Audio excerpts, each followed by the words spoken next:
పుల్లట్లు.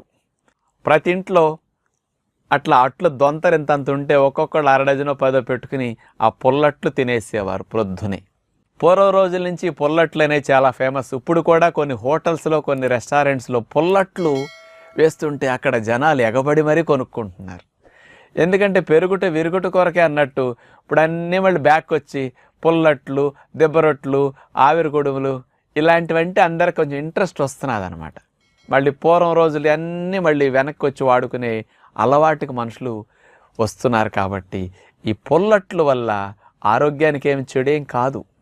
మామూలుగా మనం ఈ పుల్లట్లకి పిండి మీరు ఏ వెరైటీ పద్ధతిలో పిండ్లు కలుపుకుంటారో అందులో ఎక్కువ మంది పుల్ల పెరిగేసి పుల్ల మజ్జిగేసి కూడా కలుపుతారు.